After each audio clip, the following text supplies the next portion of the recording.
Welcome to the deep dive. So you've given us this incredible stack of sources, and what they do is they take one of the most familiar, most cheerful songs of the season, the 12 Days of Christmas, Right, something everyone knows. and they just completely peel it back to reveal this sophisticated coded curriculum for profound self-improvement and even spiritual architecture. It's truly fascinating, isn't it, how such a simple cultural touchstone can hide this vast underlying structure of symbolic meaning. Yeah. We're moving far beyond the simple, barnyard gifts of the first few days. And that is our mission today. We are diving deep into days 6, 7, 8, and 9. And these aren't just more gifts. They really map out these sequential stages of cosmic and personal evolution. We'll be interpreting them through numerology, philosophy, esoteric tradition, all centered on this theme of spiritual labor and intellectual refinement, really the construction of the self.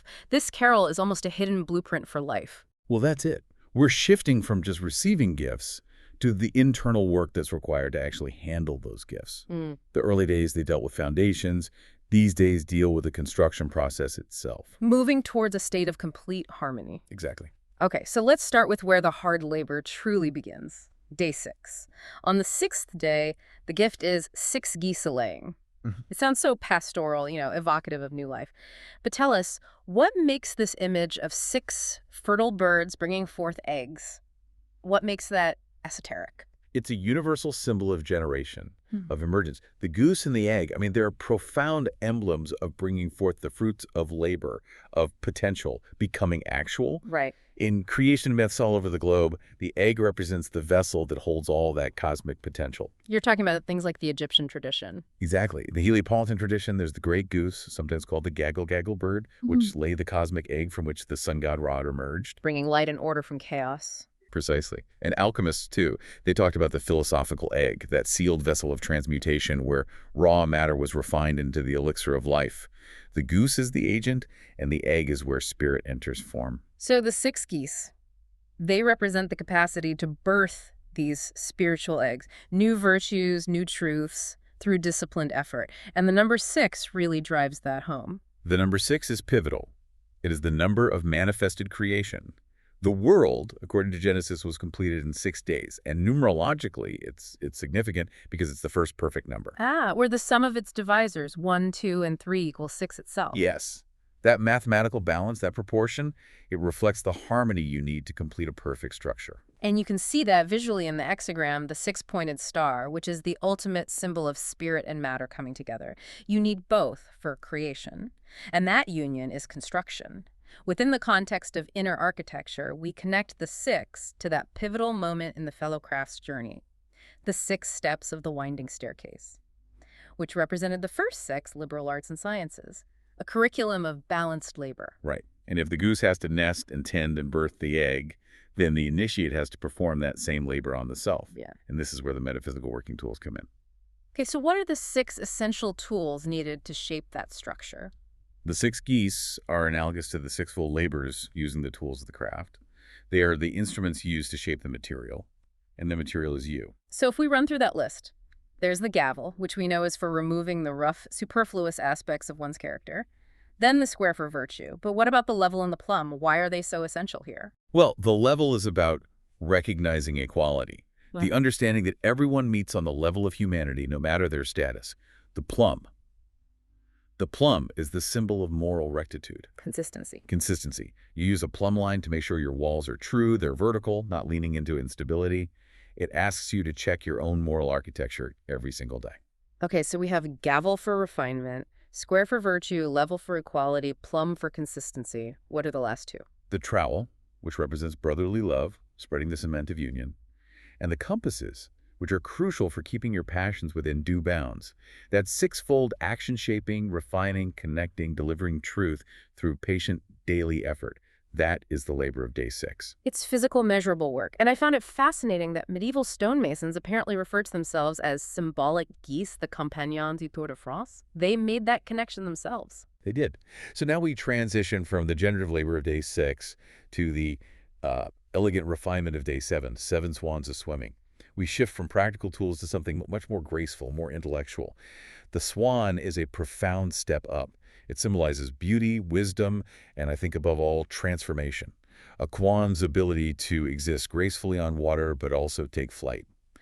It makes it a liminal creature. It's in both worlds at once. Exactly. It symbolizes the soul consciously navigating the material world while striving for the spiritual one. It's the pursuit of intellectual and moral perfection. The Indian parallel here has always been the most insightful for me. The Paramahamsa, yes, the supreme swan. The legend says the Hamsa can drink milk that's been mixed with water, and it can separate the two perfectly. This is a metaphor. It's a profound metaphor for the purified soul that swims through the material world, the waters of illusion, with complete detachment, distinguishing the real, which is the milk, from the unreal, the water. So the 7 swans are 7 facets of that purified wisdom. And the number 7 just universally screams sacredness, doesn't it? 7 classical planets, days of the week, colors of the rainbow, notes in a scale. And in this context, it means the structure is perfected. A lodge needs 7 or more brethren to be deemed perfect.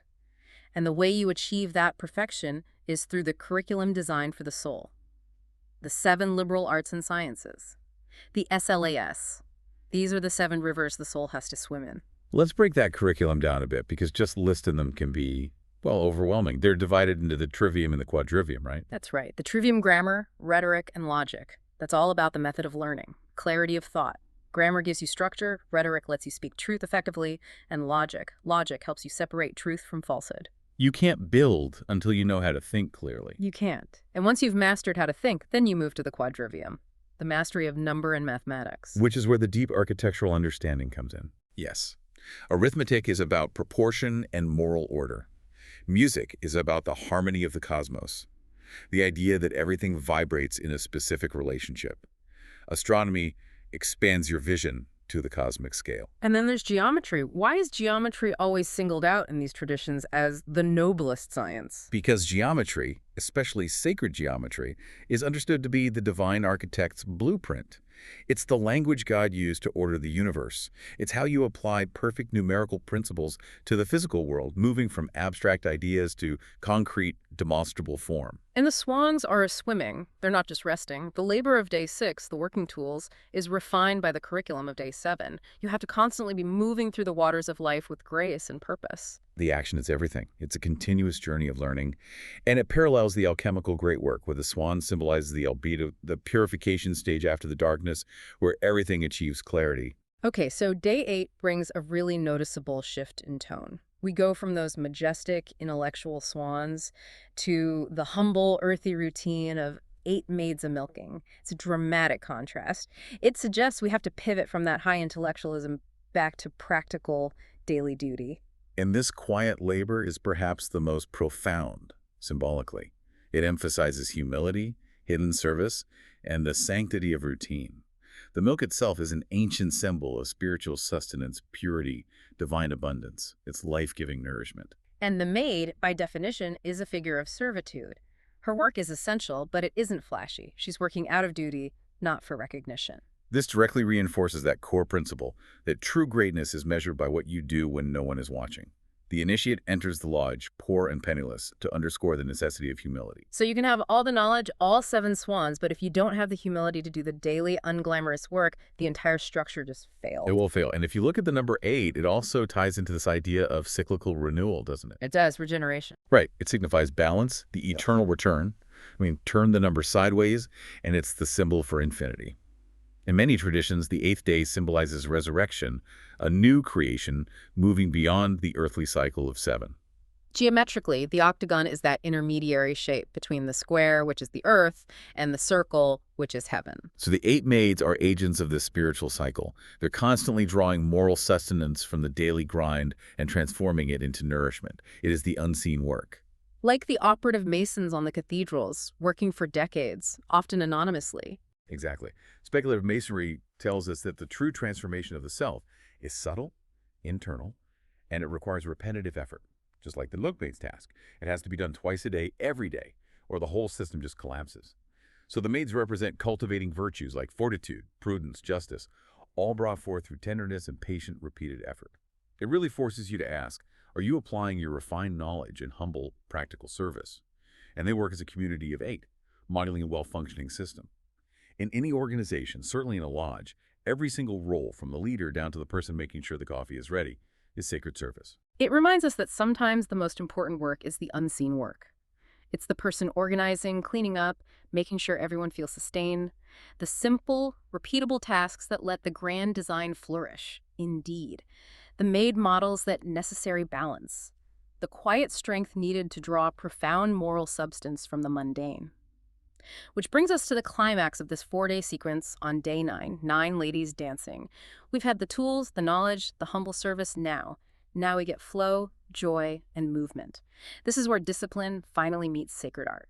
The dance is the ultimate metaphor for cosmic order and spiritual movement. It's the soul moving with a purposeful rhythm, mirroring the harmony of planets or the precise choreography of ritual. After the hard, unseen work of day 8, day 9 is the attainment of grace. And the ritual choreography within the lodge, the movements, the floor work, that is a sacred dance, isn't it? It's purposeful, it's symbolic, and it requires every single participant to be in perfect harmony. And the number 9 seals this sense of culmination. It's the final single-digit number, symbolizing fulfillment, attainment, initiation into a higher level of awareness. I love the mathematical property of 9. Any number multiplied by 9, if you reduce the result to a single digit, it always resolves back to 9. It's the symbol of self-return, of unity within diversity. The 9 ladies dancing embody this attainment of a perfect self-sustaining harmony.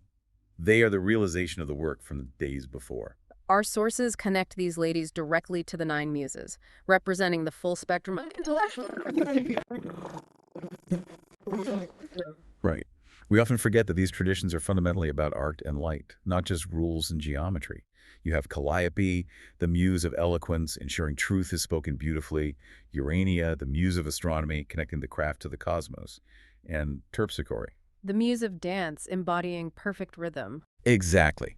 The structure has to be balanced with creativity, or it just becomes cold stone. But here's where it gets really interesting for you listening. The direct link to the core structure of the craft. The 9 lights. The 9 ladies dancing are often seen as personifications of the active, living forces required for a fully constituted, luminous lodge.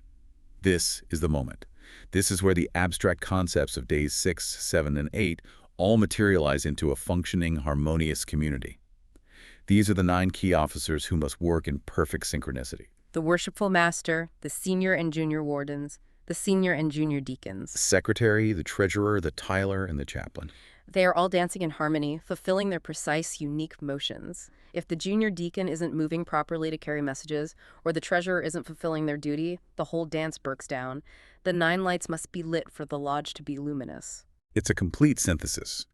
You started with the 6 tools to refine your character, moved to the 7 subjects to refine your mind, practiced the 8 tasks of humble service, and now that work is complete, resulting in the harmonious, joyful dance of 9. So this journey from the generative egg of day 6 to the cosmic dance of day 9, it provides this remarkable blueprint for constructing the inner temple. It reminds us that creation is never accidental. It's nurtured, refined, and sustained by continuous effort. The message is clear. You have been given the tools, the geese. You've been given the curriculum, the swans. And you have the mandate for service, the maids. The goal is to move from potential through that labor to finally achieve that ultimate state of illuminated harmony. You are a builder of your own life, moving step by step through these stages.